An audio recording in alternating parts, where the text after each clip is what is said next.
Hey, what's up everyone? I'm going to give a little update regarding the weather phenomenon that we are seeing happening known as the bomb cyclone or the bombogenesis and the northeastern storm on the east coast as well.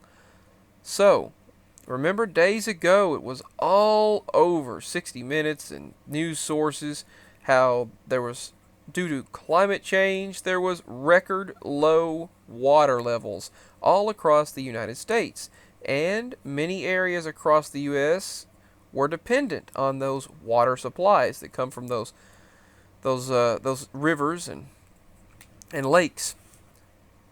Well, people have been praying and praying and hoping for water.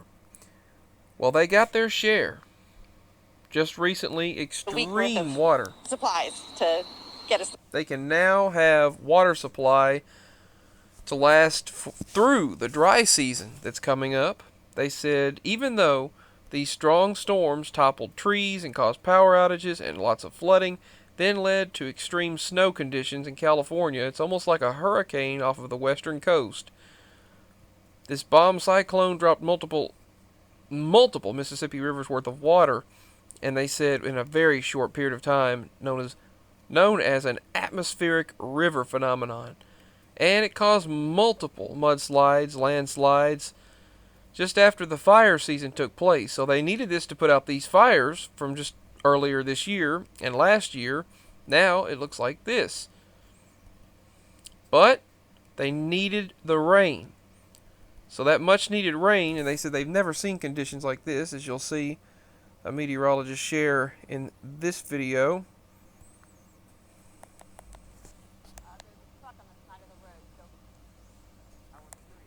This wet. So you are living through history right now, and guess what? Historic.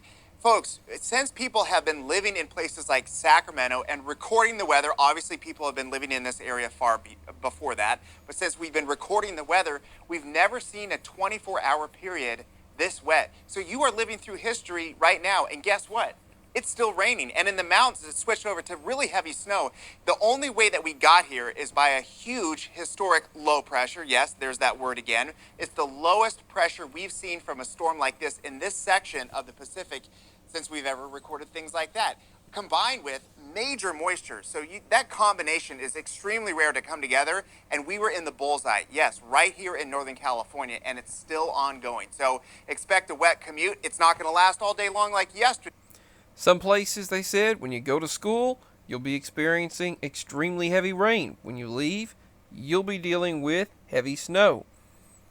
Literally two different conditions of ice and snow and rain right there in one place. Switched over to snow, so that will shut down some of the water getting into the system, but we're still having some issues here. Expect more steady rain, and it's moving south. I know a lot of people in long range, what we've got is one more little blurb pushing through tomorrow. So basically, by Thursday, this system is out. But check out the conditions California has been dealing with. Now the roads are closed. We have all these cars stranded here at a Shell station in Kingvale. So many people here, but here's the big thing. Most of these people have four-wheel drive and are holding chains on their cars. These Caltrans